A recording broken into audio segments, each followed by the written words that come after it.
Well, a very good evening to you. Welcome to this Friday's edition of the Football Sleep. My name is Robinson Okenya. For the next 1 hour, it's all about breaking down what is expected in this weekend's football fixtures. But remember, the biggest fixture in world football will be taking place this weekend. Who am I talking about?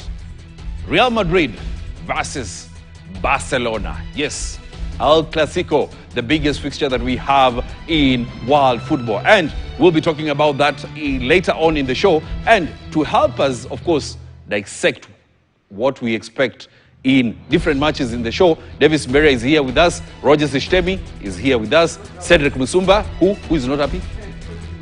Mbere is not behaving. Cedric Musumba is here with us. Daniel Kariuki as well as Hassan Juma. And today I'm sure you're asking yourself why I'm dressed down. Yes, it's been a wonderful week. Yes, and last week we were not here. We were honoring Baba. Hassan, how do you remember the late Raila Odinga? Wow. So the first time I covered Baba, I think was in late 2007. 2007. Siaya County. 2007 hata tuko tumeingia tukiwa elections bado. Tukiwa elections. Kariuki was in form 2. No, I was in primary school. No, what are you guys? You were in primary? What are you trying to say? 2007. What are you trying to say? No, I'm just saying Kariuki was in primary. No, you covered Baba in 2007. My Gen Z, yeah. Well, I joined Standard Group in 2006. 19 December. years. This is my 90th year. Oh, but we are Standard Group is celebrating 35 years. So half of it you have What's your tongue? You get a memo. Okay. Three quarter. And you're closer to me. Nimetulia. It was a really sad week, you know. Yes, it was a really sad week, and of course, all of us who are involved in, of course, trying to make sure that all the reports in regards to the death of Raila Amolo Odinga were actual, factual, and accurate and released on time. Davis Mbere, he was on. He had a week-long off. Roger Sishtemi, remember he wrote the story of how Baba was influential in football. Cedric Musumba, all those pictures that you saw. Those wonderful graphics. Yeah. The entire week. Yes. It was all He due to... He was living in the office. It was all due to Cedric Musumba. Yes, and of course, Daniel Kariuki, following Baba from the day that he's playing, the plane that carried his body landed at the JKIA at 9:30 last week on Thursday. He followed all through the entire week. Together with that young man, Duarte, eh? Yeah. Our running cameraman. The camera person. Yeah. So, I think we covered Baba really well, and we gave him a befitting send-off. Oh, yes, and sure. of course, he is a man that is a hero and a man that touched the lives of every single person, every single Kenyan that we have. Yes. I mean, we'll miss Baba. Yeah, we'll definitely miss Baba. Those sound bites, Yes. Anyway.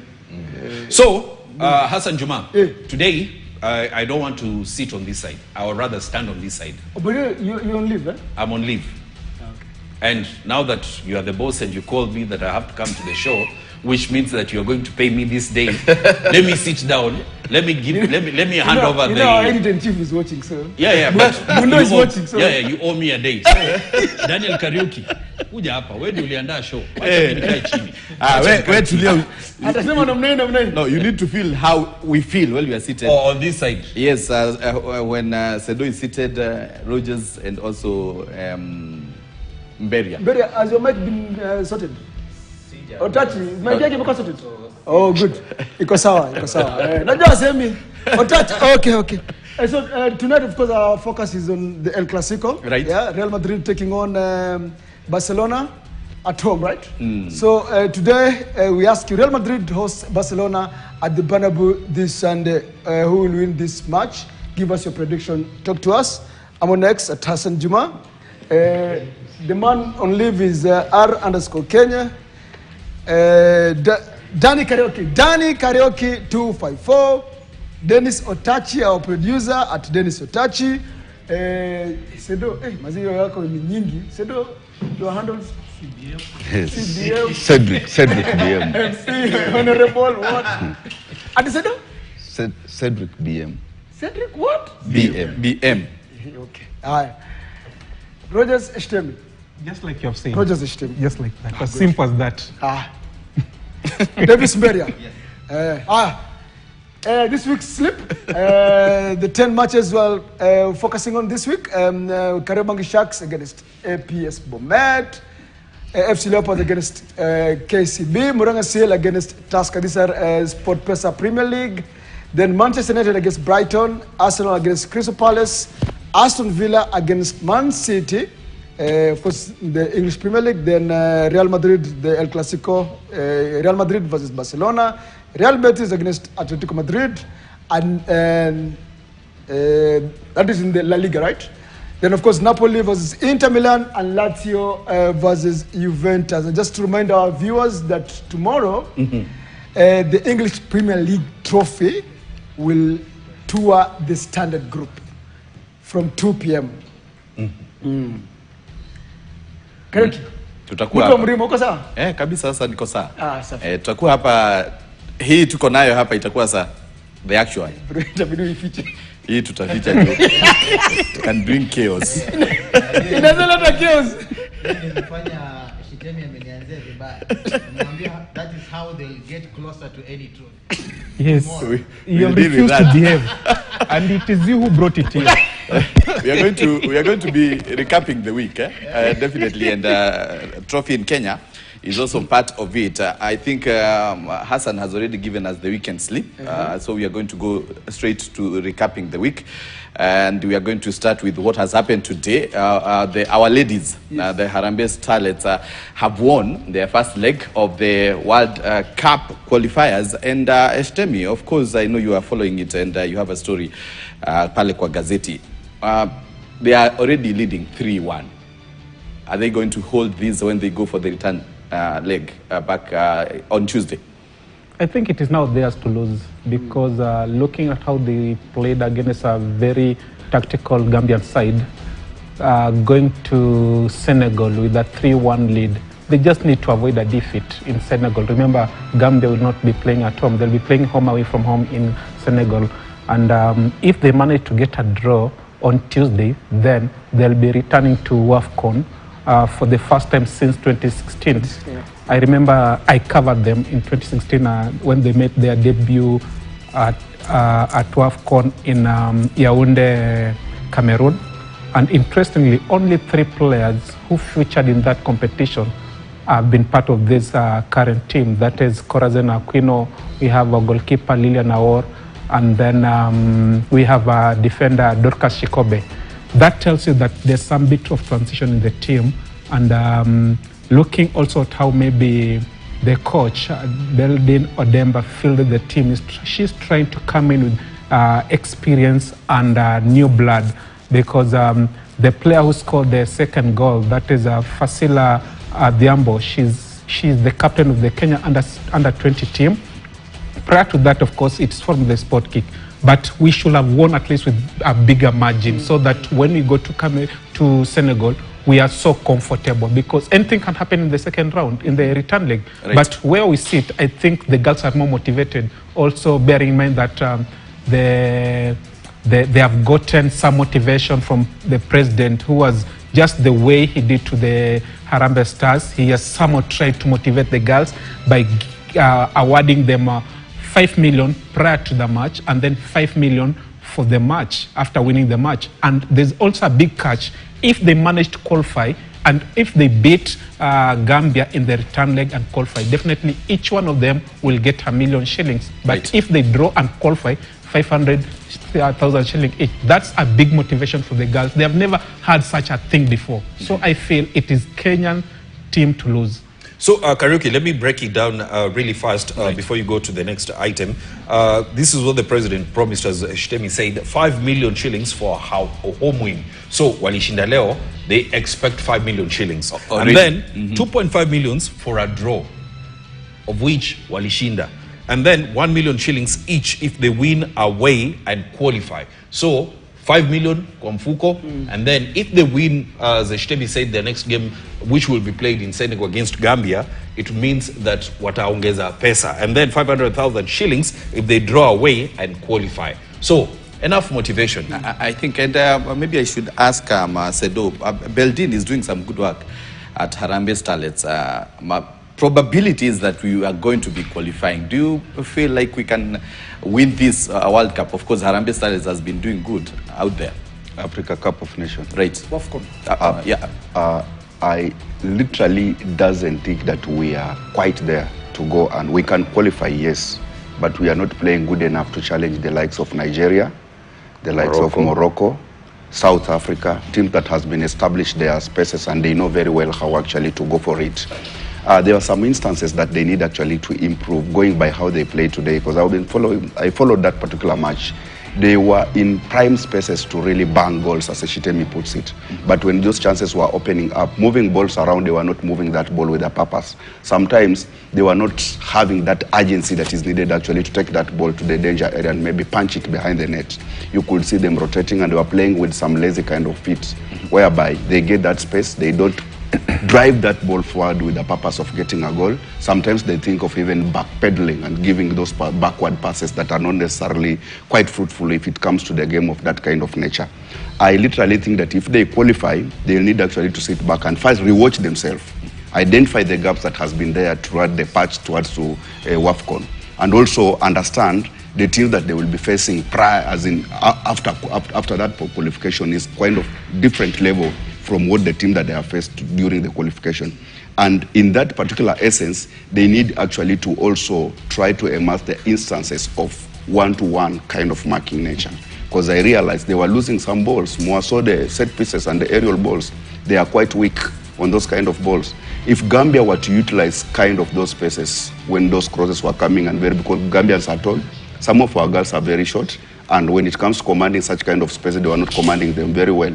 And also when they break from those flanks, how to drive those balls now, trying to find the spaces within the boxes, that's what they were lacking. So to say, they need to understand how they will have really grind points at WAFCON rather than how they have been grinding. Remember, but WAFCON will not present. If you're saying our girls are, you know, in terms of height, if they're a bit shorter, I mean, it's very evident out there. If you're short, don't play high balls. High balls, it's yes. Just place the ball on the ground.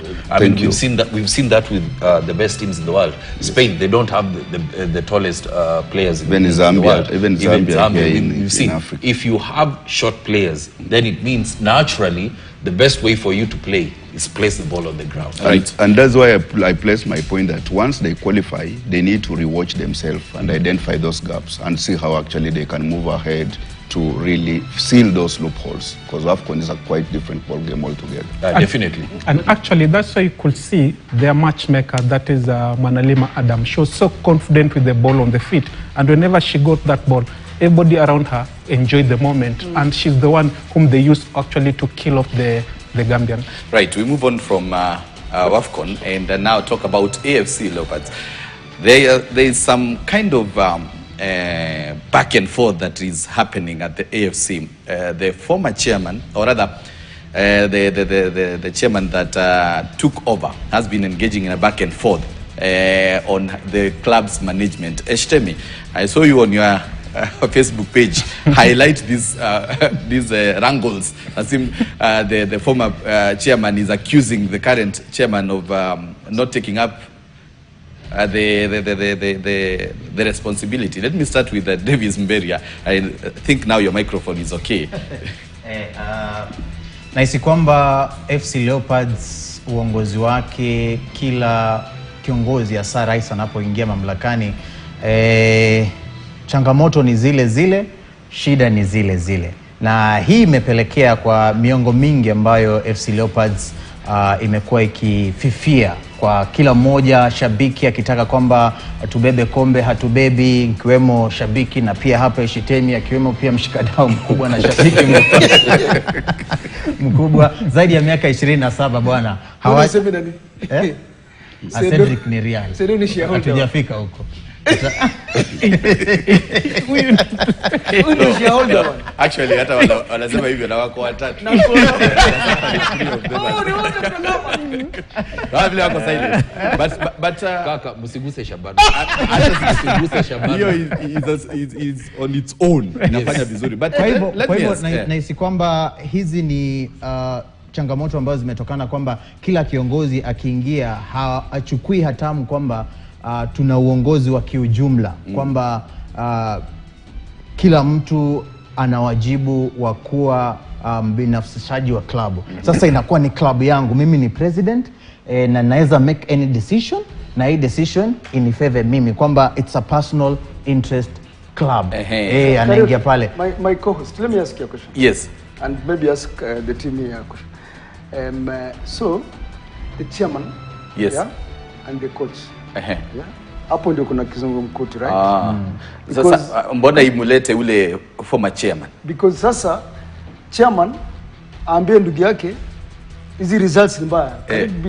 Can it happen? Hizi results ni mbaya. So you think that there's a push and pull about the coach, the current chairman, the former chairman? But I don't think that the issue is between the coach and the chairman. No. I think it's the issue is between the chairman and the former chairman. The former chairman. That is where the push and pull is, because the former chairman, from what the chairman said, that there used to be sign-on fees that used to go to the former chairman. The former chairman refuted that. There used to be, aside from sign-on fee, there used to be, hiring of training grounds. There used to be some fee that used to go to the pocket of. That is where we need to ask ourselves that for a club as big as AFC Leopards, are these things we should be focusing at the moment, or these are things of the past? We should be seeing a clear pathway for FC. The last time they won the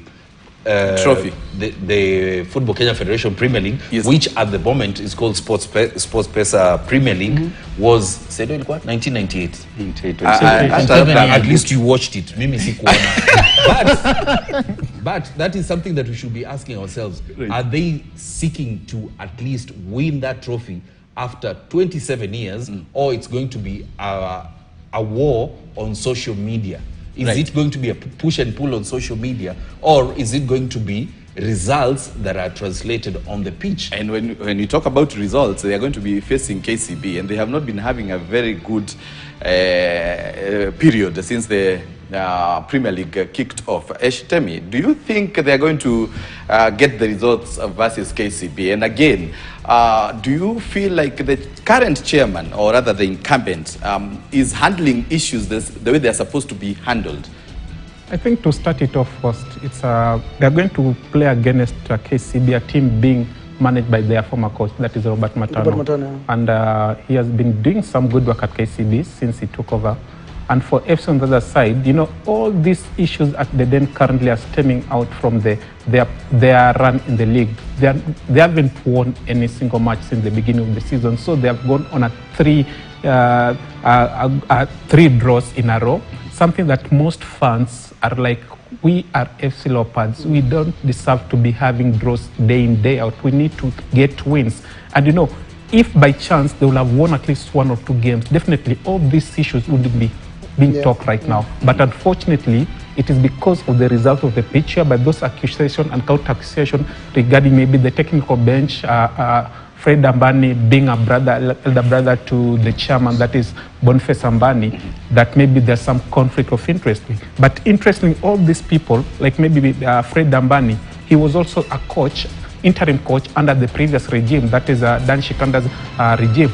But right now, when these things are being questioned, then the time is just wrong, absolutely wrong. But at the end of the day, they'll be judged based on the performance on the pitch. Now, talking about maybe what is happening between Shikanda and Ambani, I think they're washing that dirty linen in the public for nothing. This is some of the things they should have at least addressed them just behind the curtains. And even before talking about maybe accusation about maybe the previous regime having misused this and this, and maybe the previous regime coming in and trying to respond on what have been said, I think the best thing there's something called auditing. Why can't they just do an audit of what happened and then come out clear and say, these things was done, it was not like this thing was done, it wasn't like this. At least by doing so, I feel maybe there'd be one step ahead of what all these messes coming from. Yes, Sedo, are they going to win?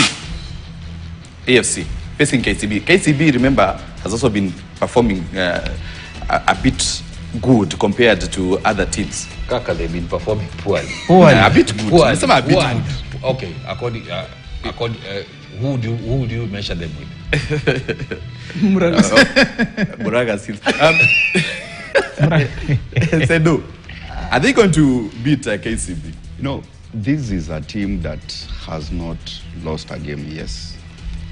But and again, it was deceived so much their fan that they used to win games during the preseason. When they were building up towards the KPL, they could win, and they could win convincingly with good margin of goals. But when now they started actually hitting the rubber, they have find it so hard to even place those goals behind the net. But the good thing with this team, it has been scoring, but it has also been conceding. So the game management is what this team is lacking. How to defend their lead. Sometimes actually you log in, or maybe you follow their game, you realize they are ahead with 2 goals. There's a day even you made a joke on me, over me, that you are celebrating it's halftime. But by the time the game ends, they will either have been equalized or even lost. They ended up drawing. So it tells a story of a team that does not really necessarily know how to manage their leads. So they need actually to be watching themselves, identifying where the mistakes are, and know how to manage their lead. If they play against a KCB, which and again is celebrating a ride, you put it clearly, they have this player who came actually from Gor Mahia, Boniface. When he gets that ball, he needs to drive those balls at that particular midfield very well. Yes. You know, you asked a very simple question. Sedo is just, I ask you, are they going to win? No, I'm building up my case. You're taking long. Before I brought it up. You know, when they were talking, and you realize as a moderator, I was so quiet. You are silent, very quiet. Yes, I was picking up their minds and see where to punch them. Now I've started punching them. They are feeling the heat. them. So the essence is, yes, FC are capable to win. Right. But I doubt if they will go and again win. They might pull another draw again. Thank you very much. Of course, the EPL trophy is in the country. President William Ruto received it at State House, Mberia. Hii ni kama ya kumotivate Kenya, as Ruto, or the president rather said that Kenya weekends, everyone is concentrating on EPL. Do you think this one can motivate our players at the league? Ndio, inaweza wapa motisha, lakini kinachonishangaza ukiangalia upande mwingine ni kwamba Rais amezungumza kwamba idadi ya Wakenya wengi wanafuatilia ligi kuu ya soka Uingereza, na hii inatupa taswira nyingine tofauti sana. Manake sisi ni mashabiki wa soka ndio, lakini mbona tufuatilie na kuuza soka ambalo si letu? Ligi yetu ya hapa nyumbani kuna vilabu ambavyo vikicheza pale uwanjani mashabiki ni wawili, na wewe unawajua. Wewe unaendanga mechi yenu ya Murang'a Seal, mnakuwa wawili pale uwanjani. Ashaenda. Hilo ni swali unakibiwa hapa. Murang'a Seal, mashabiki wanajaa sana pale uwanjani. Ni sawa, ndio taswira yako. Umeulizwa unaenda? Unaenda mechi za Murang'a Seal? Ninaenda wakati na muda. But of course we have the president's bite, or his up sound. We listened to the up sound. He also made some fun about Arsenal and Manchester United. Let's listen into what the president had to say about the EPL being in the country. Football runs deep in our national story, from dazzling brilliance of the late Joe Gadenge to Victor Wanyama, who flew our flag high in Premier League, and of course, our own McDonald Mariga, and I see him there. The first Kenyan to win UEFA Championships League. Congratulations, Mariga. As the Premier League trophy begins its Kenyan tour during the Guinness Match Day weekend, I invite all Kenyans to come out and celebrate this historic moment. Let's come together to share in the joy of the beautiful game and in the spirit of collaboration that made this visit possible. Eshitemi, the president says that, has mentioned Mariga as one of the Kenyan who got to win the Champions League. Do you think we are going to have players who are going to make it to, of course, we have players that have already moved to some leagues in Europe. Are we going to see that happening in the EPL? I think Rome was not built in one day. Yeah, you need to have some structures for you to achieve this. You know, if we have the talent, and there are just those talents are exceptional that they get their luck and manage to go abroad. But there are those talents which, you know, they are destined maybe for good leagues, but unfortunately they die in the grassroots. So for us maybe to try talking about maybe try export this talent, we need to go back to the drawing board and ensure as a country, the federation, what are we doing to ensure that those talents in the high school, primary, we nurture them up to the level whereby somebody grows knowing the basics of the game. By the time he hits maybe 16, 17 years, definitely, you know, this is a proper player whom can go outside and try to play against the best player in the world. That's some of the things we are missing. We like doing shortcut. Yes, shortcut, some extent, it has worked for few players, but majority of them, their talent has gone to waste. So we need to try and nurture those talents first. Right, we are going to take a short break, Hassan, and then when we come back, we're going to continue with the topic because I can see Sedo wants to add something about what Mberia has said about talent. And there's a question you had. Say whether KCB is going to beat AFC Leopards. I just went round and round and said to happen. And yes, of course, tonight we're asking you, it's all about the El Clasico. Real Madrid will be at home against Barcelona.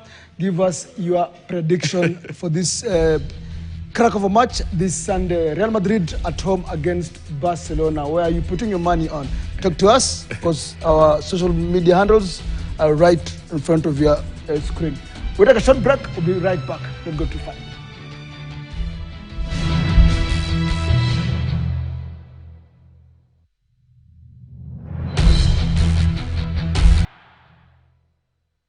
Super Bowl. Hey, welcome back to the football sleep. Nafikiria ukikaa hapa unakuwa very serious. Ukienda kule unabadilisha mambo kidogo. Hey, why are you struggling with the gloves? These are my gloves. Oh. Mkono ni ya mtoto. USIU bana. You know, I've seen him struggling. By the way, since we started this show, hizo gloves zinakanga tu hapa chini. No one has ever taken them. You see, I've never been on this side.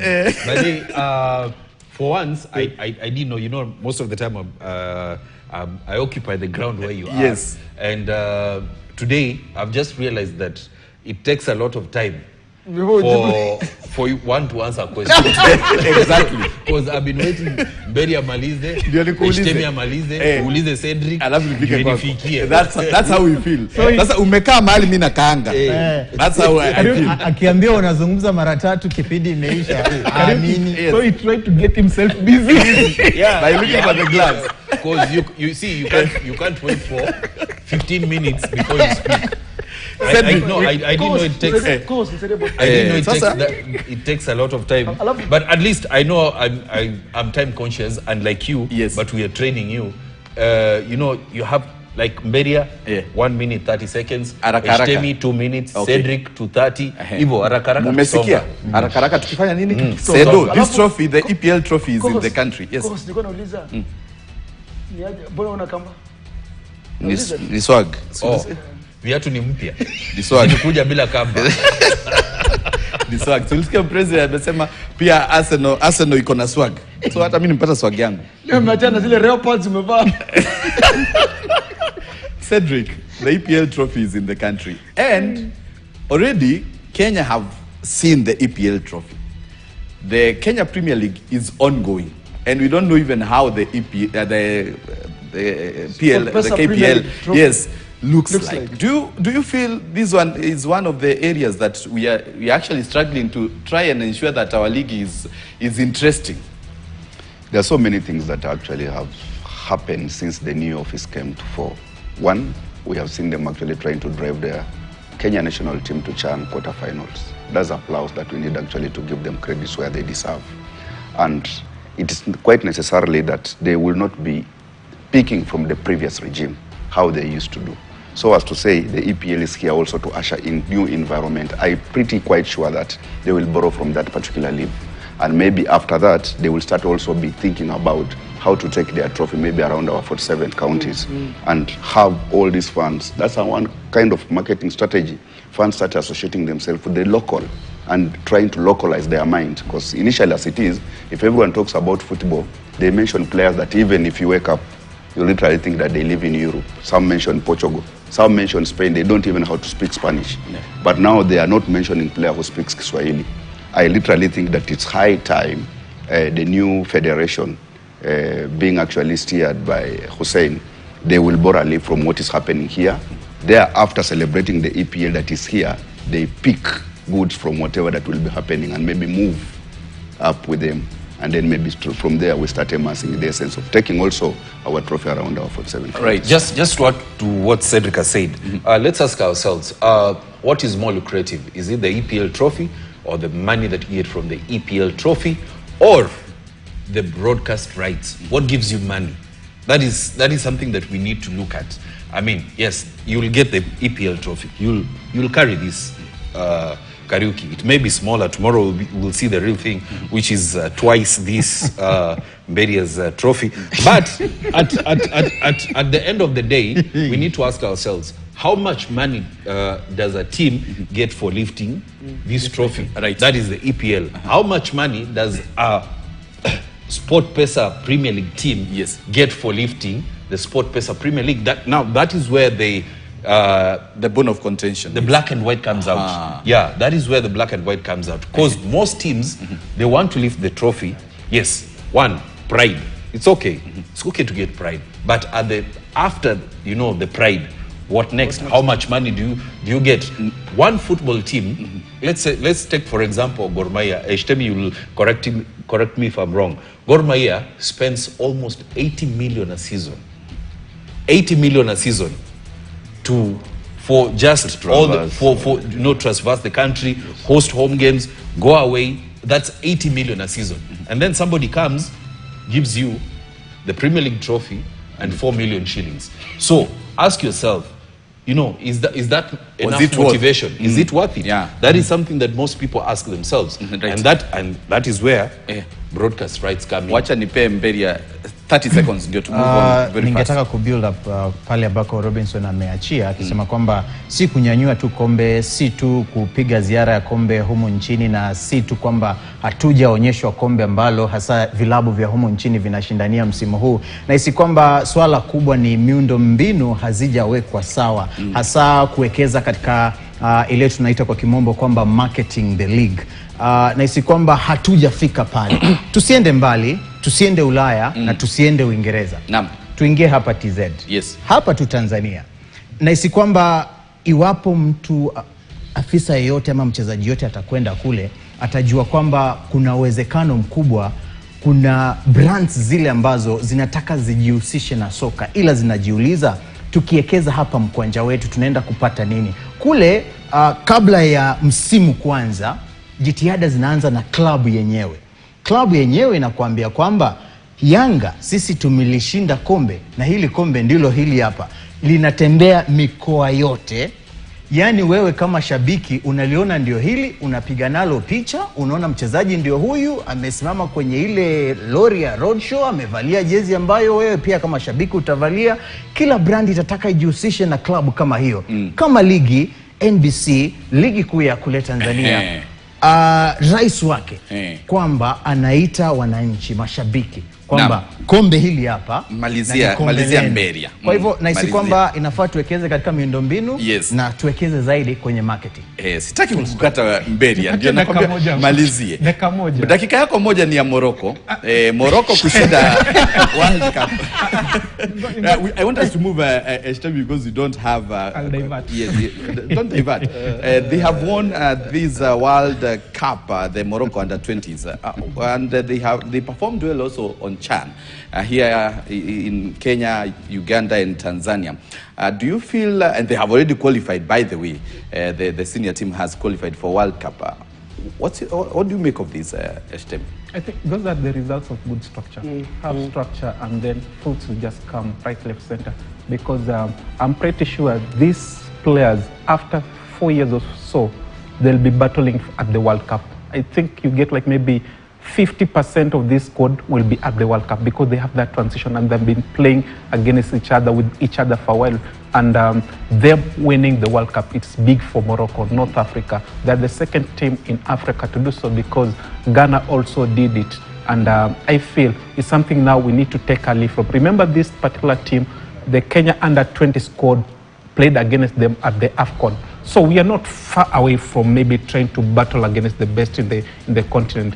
But what do we do so that it can be there? You have just spoken about the trophy. Yeah, you know, all these things, small thing matters a lot when it comes to matters football. Because if you don't have an identity with the trophy in the local league, then you will not win anything. And does this trophy go well with the values of the game in the country? If it doesn't, then it will not motivate and inspire the younger generation to take football seriously and maybe to battle with the rest in the world. Very fast, Robinson. Manchester United got their first win at Anfield. Umeruka Cedric.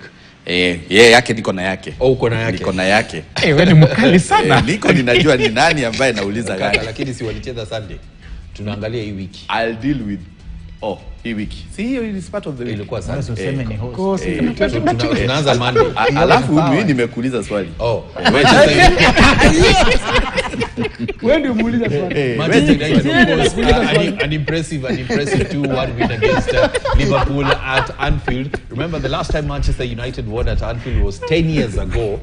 So that was in 2014. So it was a fantastic win for the Red Devils. Mbeumo coming in with that very early goal, Maguire scoring late on. And I mean, this is the Manchester United that we want to see. This is the team that we want to see. And you see the gloves that imevaa, ukifanya hivi ni St. Lemons. Ukifanya hivi ni Odada. Cedric, let's talk about Arsenal. They did some good work, Champions League. They beat Atletico Madrid 4-0. And everyone now is saying that they are best suited to win Champions League and EPL. It's quite too early. They are playing good soccer. They have depth. They have all the qualities that are required. But there are so many things actually before they realize they are going at the tail end of all these processes. Remember, we have the so-called injuries. Sometimes also we have a bad day in the office. And more so, these so-called giants, with whatever the resources that they have, they actually brought down by the so-called Davids. Very fast. If Arsenal beat Atletico Madrid, yes, and Atletico Madrid punished Real Madrid 5. Honestly, football is not played like that. No, I'm just trying to make it. I'm just trying to make it because he's a Real Madrid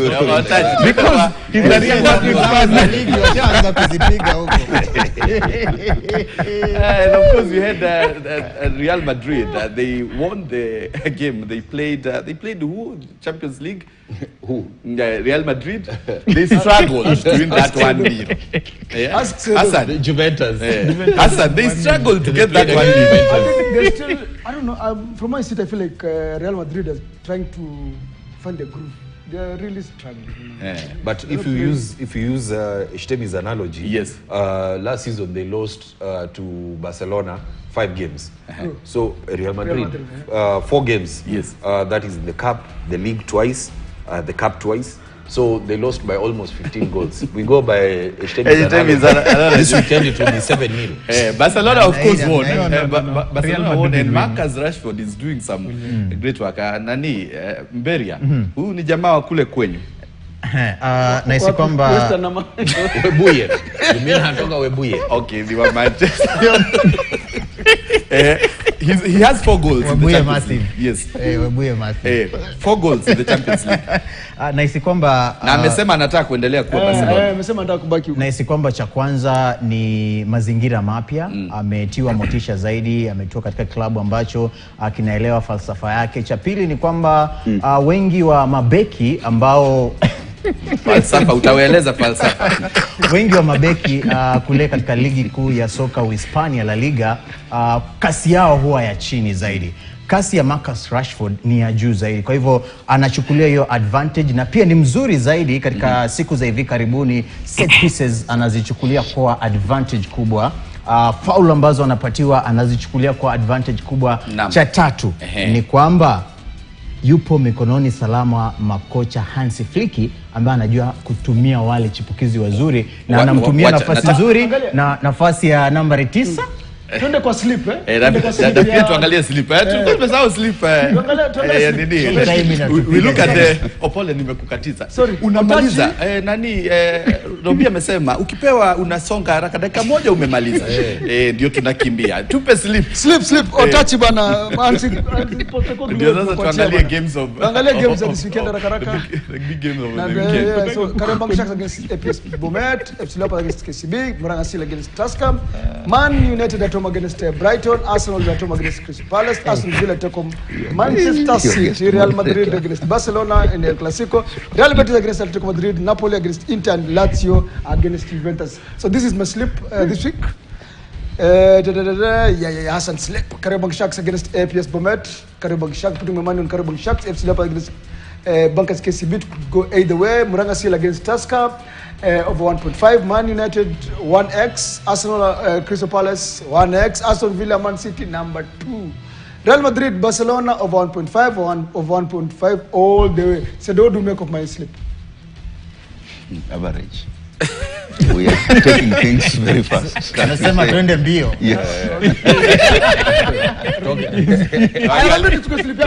Tuangalie nani? Tuangalie Robi.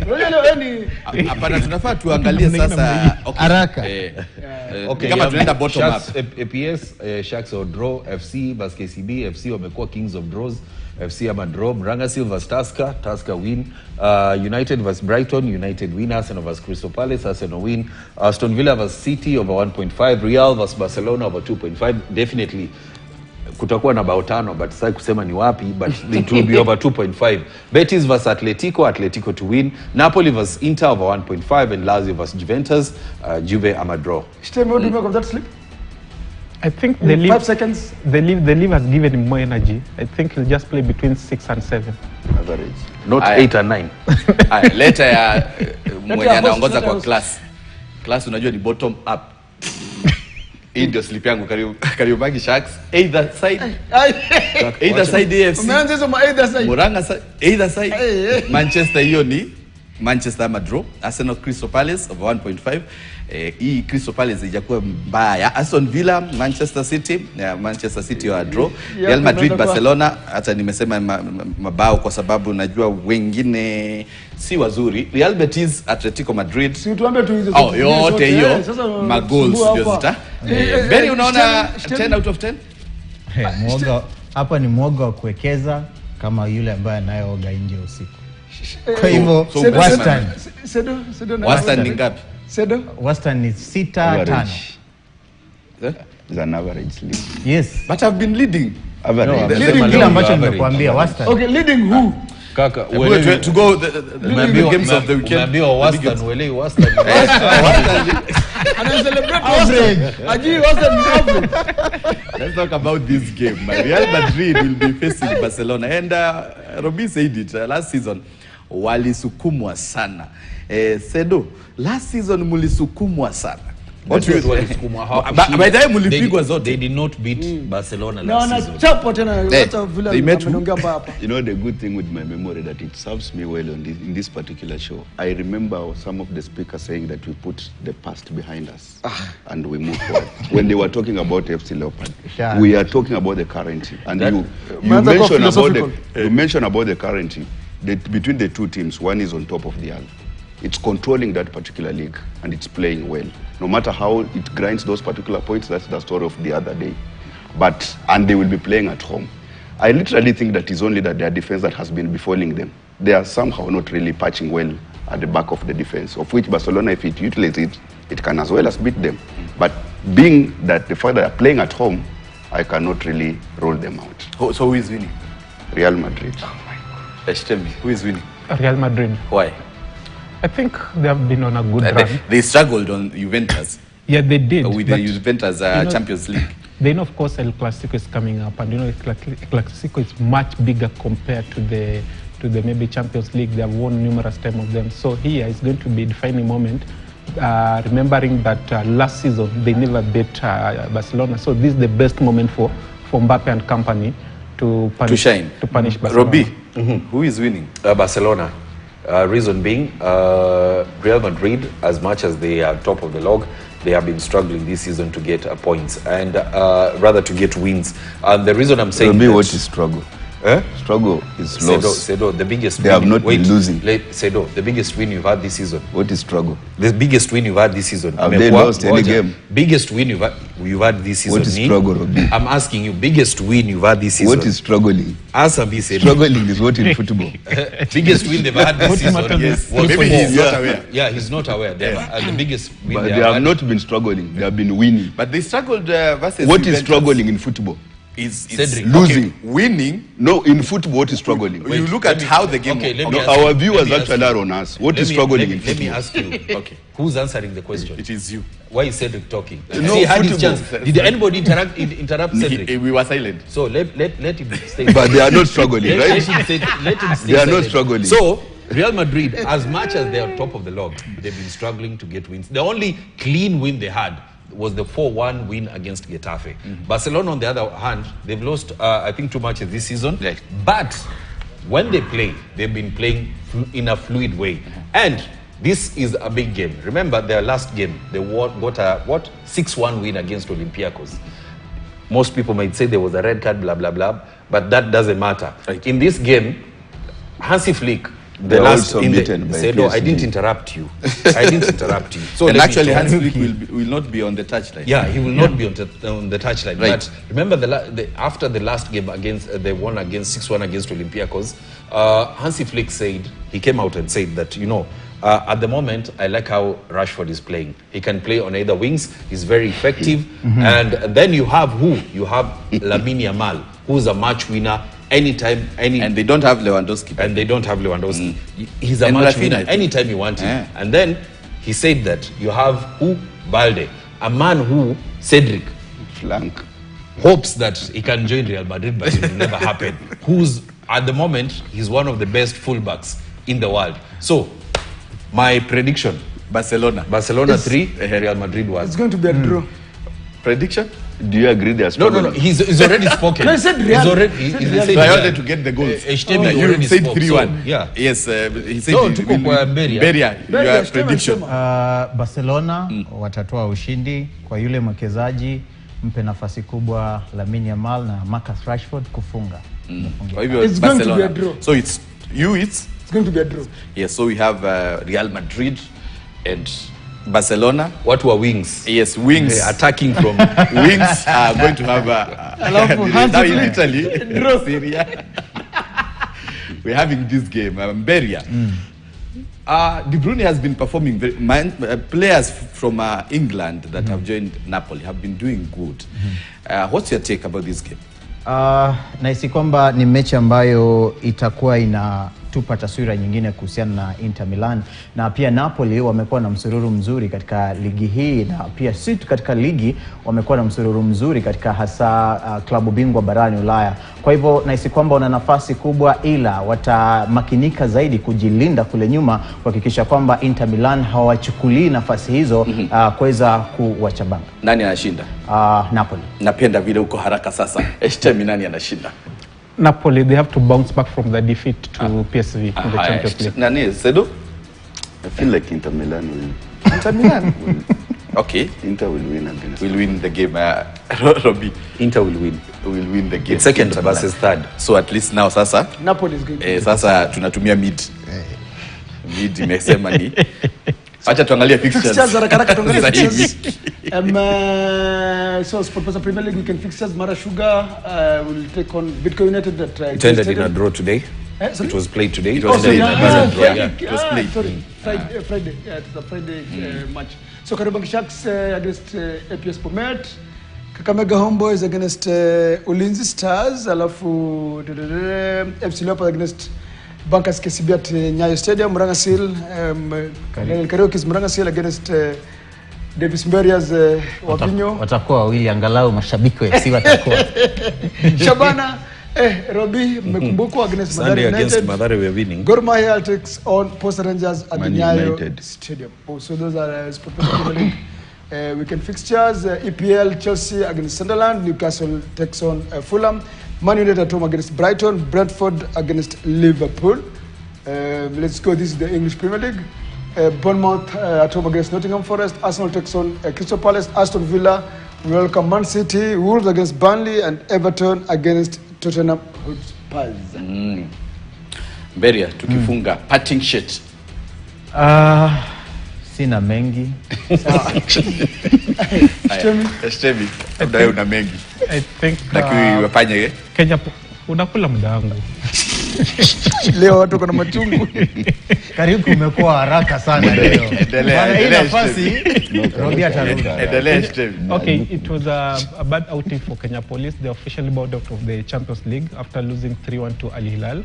So 4-1 on aggregate. That's a wake up call to the Kenyan football. Asante sana. Sedo, weekend unaangalia game gani itakuwa kubwa kama si ya Manchester kando na hiyo ya Real? El Clasico, and then I will try to track my eye on Napoli, Inter Milan versus Robbie.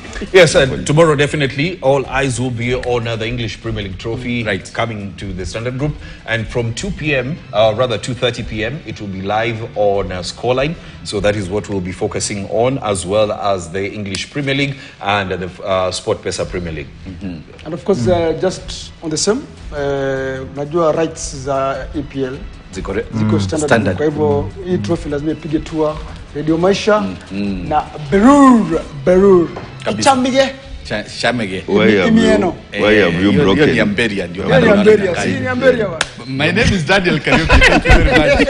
Tukutane tena Friday. You have a good night and thank you very much. Thank you Robbie for giving me this opportunity. Thank you Sedo, thank you Rogers, and also Mberia, and of course mdosi wetu Hassan anasema kwamba wanasema nimewakimbiza sana. Nimekuaje? Tuonane. Nimekuaje? Kwa vizuri namna hii.